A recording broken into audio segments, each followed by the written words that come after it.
How are you? Good morning. We What's are. happening? We're doing well. We're doing well. Could you give us the pronunciation of your name? I don't want to butcher it. I know I'm horrible at pronunciations here. Not a problem. It's Damien Durandt. Durant? Yes. Oh, simple enough. So, Damien, thank you for coming on the show. For those that are tuning in just now, this is the manager, and I don't want to butcher his first name. I know Makabu. Uh, The first name, not easy. so I'm not the manager of Makabu. Oh, The manager of Makabu's name is Tariq Sadi. I'm the trainer for okay. Ilunga Junior Makabu. All right, so the trainer. All right, so I was right the first time around.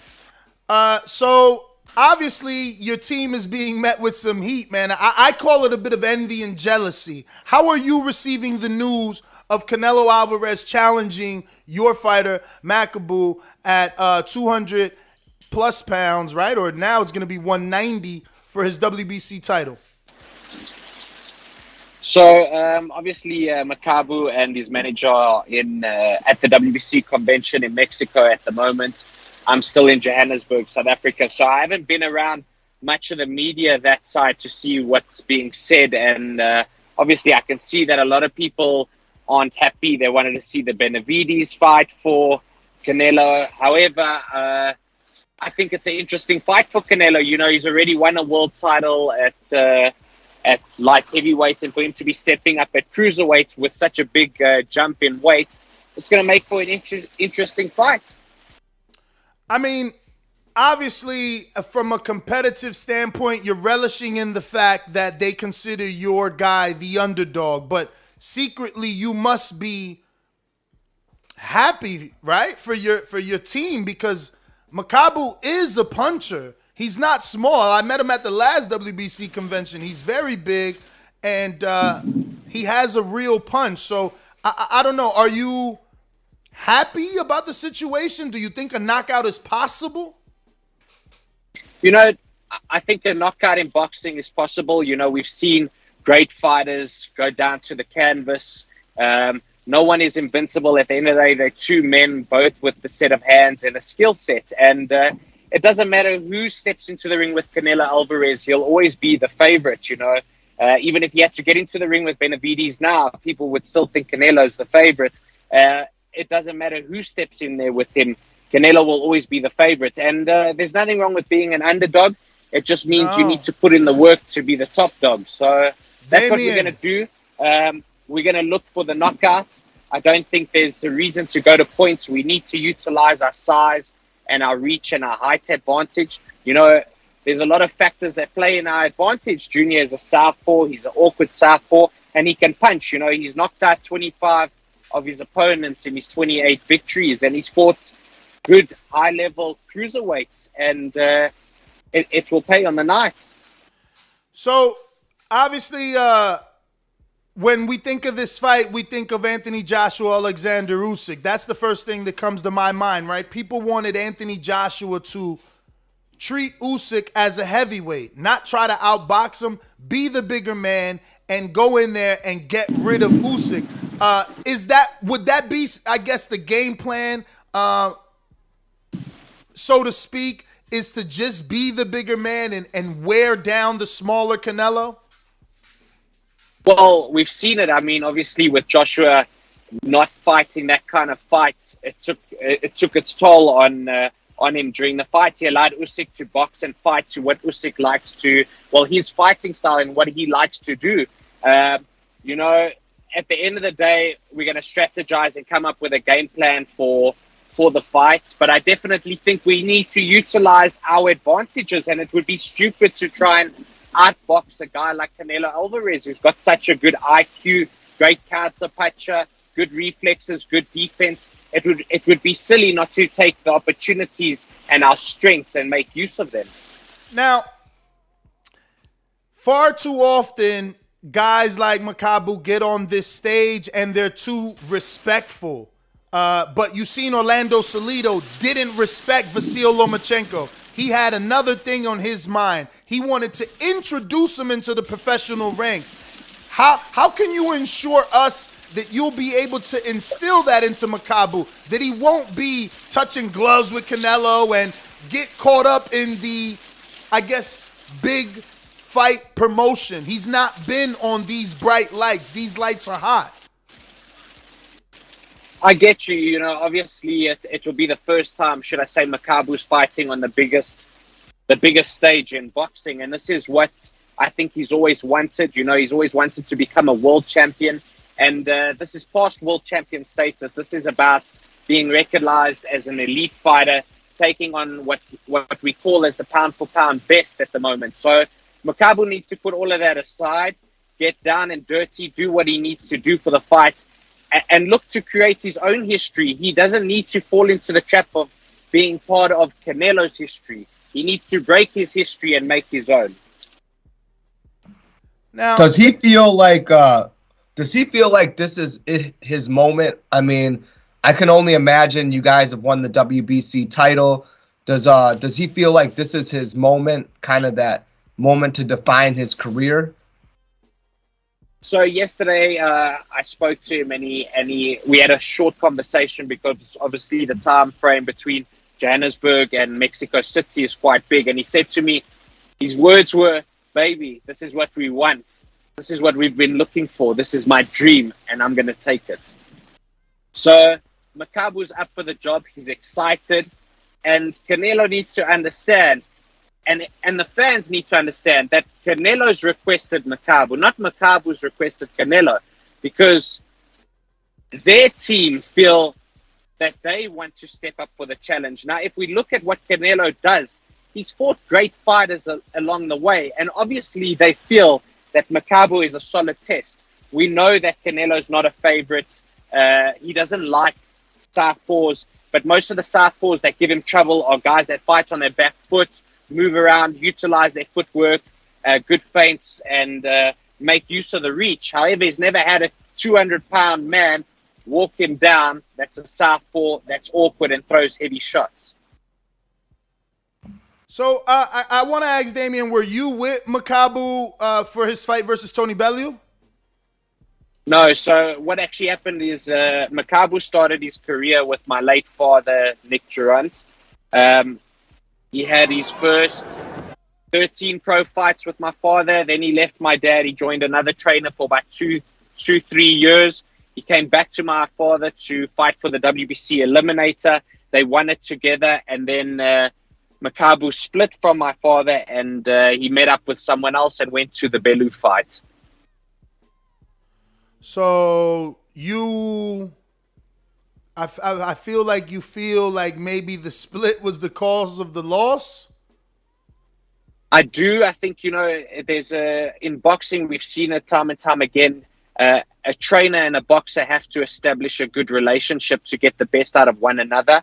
And I think if we had to go back to that time, I think there's a lot of things my father would have changed for Makabu going into that fight. I think his preparation would have been better.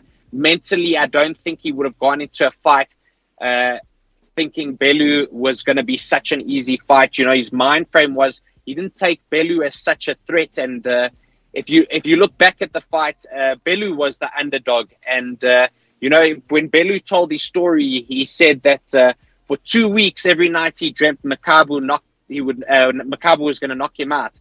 And Makabu put him down in the first round. And that's why Bellew has said that's the greatest victory he's ever had in his career. And for Junior, I think it was a learning curve.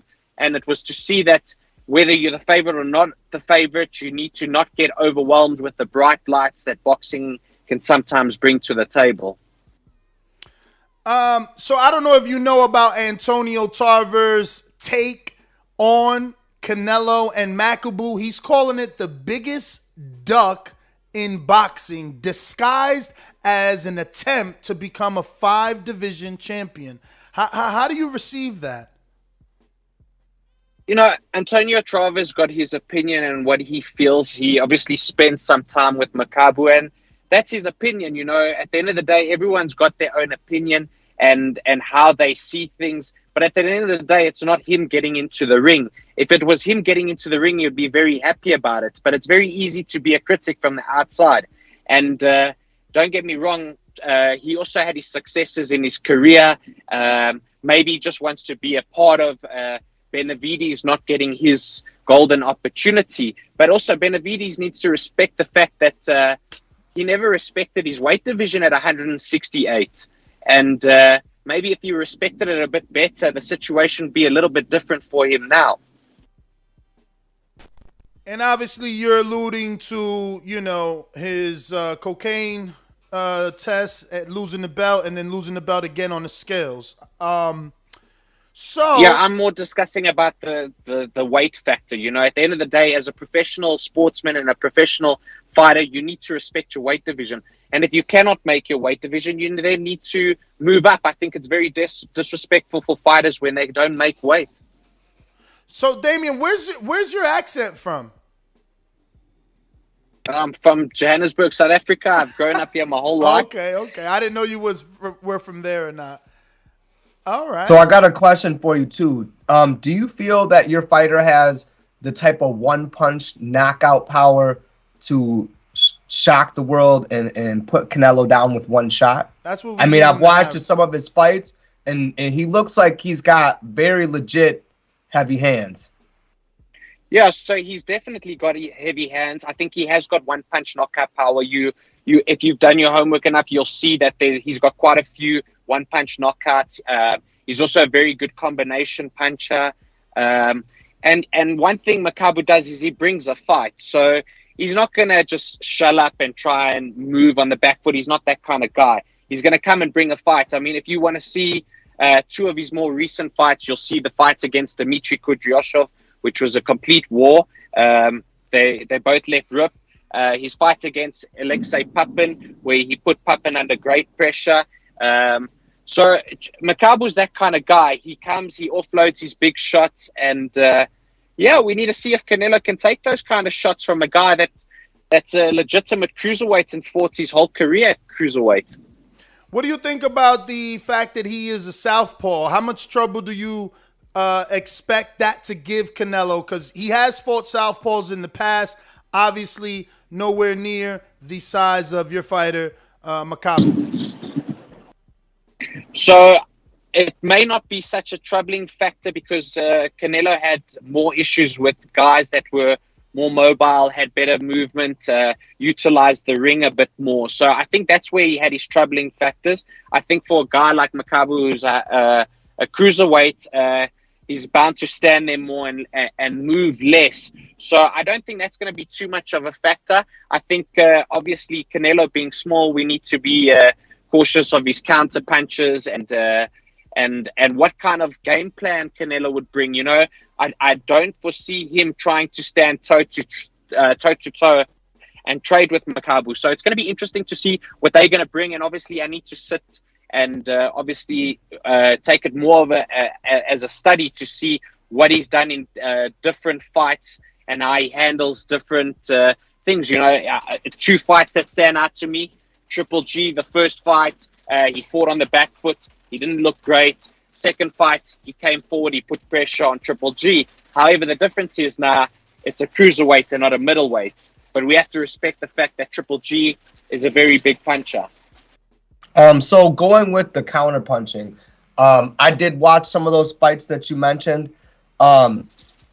It seems as though your fighter gets hit with some counters here and there and has been buzzed by some of those counters. I mean, tough guy, tough chin, buzzed, fights through it, keeps going.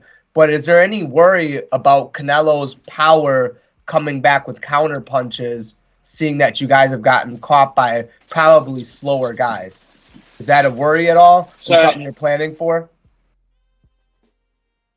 Definitely, I think counter punches are going to definitely be something that Canelo is going to try and bring to the table. You know, he's a very good counter puncher.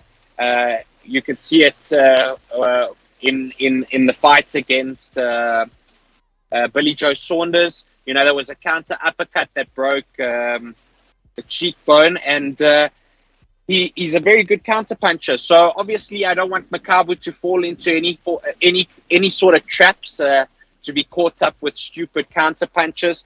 But this is boxing. he's bound to be caught, and Canelo's bound to be caught. You know, there's big questions. Will we feel the power?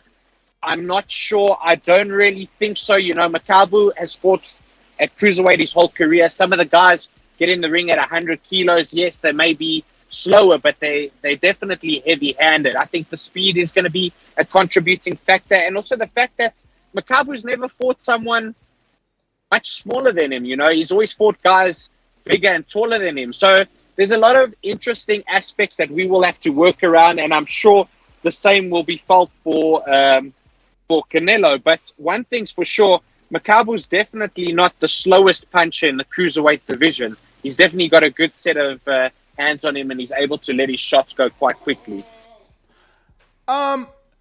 Do you think that the power of Canelo won't be able to carry up? And how dangerous do you feel it is going to be for Canelo moving up? Because fight fans seem to think, you know, I'm sorry that you're part of that team, but they seem to think that this is a cherry pick for Canelo on the internet. They're calling Makabu a cherry, and they're not respecting that he's moving up 32 pounds or more to face him.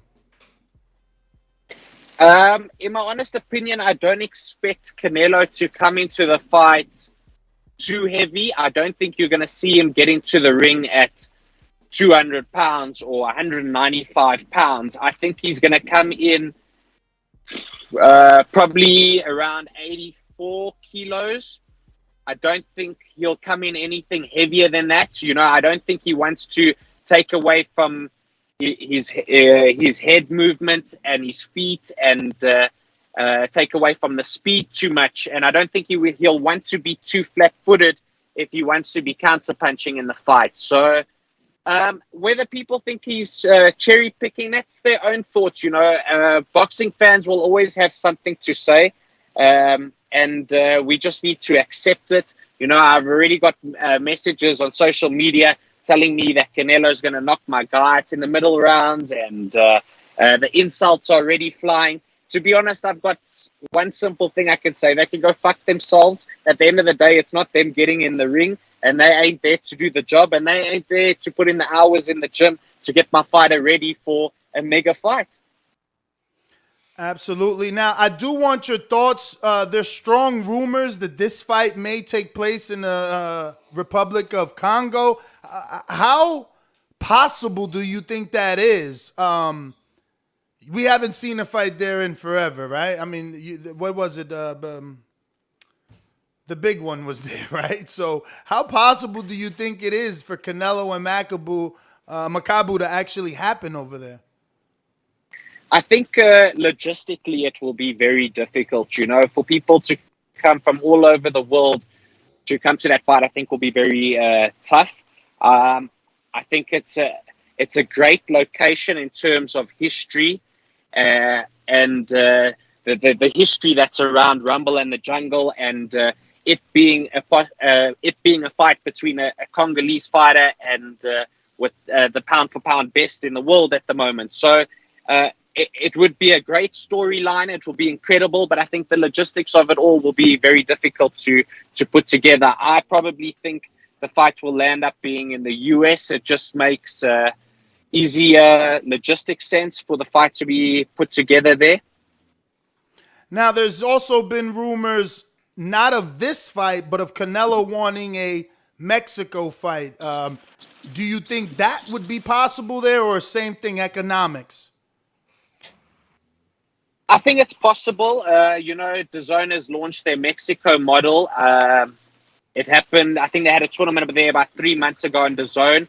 So I think that it is possible to Mexico. It obviously needs to be in a very big stadium. And obviously, Canelo is going to draw a lot of people into a stadium in Mexico. So it's also a big fight to add to the history books with it being there in Mexico. All right, all right. Well, I do. Those are our last questions. I do want to thank you, obviously, for your time. I appreciate you coming on. When Makabu gets back, we would love for you to set it up to have him come on and get his takes. But I do want to have you know that if you can find it, you can put money on Makabu right now. Well, actually, not you, because you're his trainer, which means the odds won't favor you. But somehow Canelo's an underdog in the fight, you know, which respectfully he should be with your fighter being a cruiserweight. But, you know, many people think that this is not an even fight, but Pro Boxing Odds does have Canelo as a underdog, which has never really been seen. So that's interesting. Interesting to see, you know, as you know, it goes as the bets start to get laid, the odds will start to change. Exactly. And, it's going to be interesting to see what it will all come down as we get closer to the night of the fight. And yeah, let's get behind the magnitude of this event. And I think it's going to be something special. And I promise to all the viewers out there that Makabu will come 110% for this fight. And don't be surprised if you see the upset. Well, definitely appreciate your time, Damien. Thank you for coming on the program, and we can't wait to have you back on. And until the next one, give out your social media for anybody that doesn't know where to follow you can do so. I've got 2 handles. I've got a Twitter handle. It's at Damien Durandt, and Instagram's the same, at Damien Durandt. Thank you guys for having me. It's been a pleasure, and hopefully we chat soon. All right. Thank you. All right. Have a good one. Thank you very much. Take care. If you enjoyed the video, feel free to hit the like, subscribe, and share. As always, if you want to support us to the next level, head over to the patreon.com/ThaBoxingVoice. We have tons of exclusive from Border Wars, from title, betting shows, the list goes on and on and on. But in addition to that, if you guys have questions for fighters, trainers, and promoters, this is where you can submit them. We will run out, get these questions answered, and put it back on the show just for you guys. Appreciate it. Peace.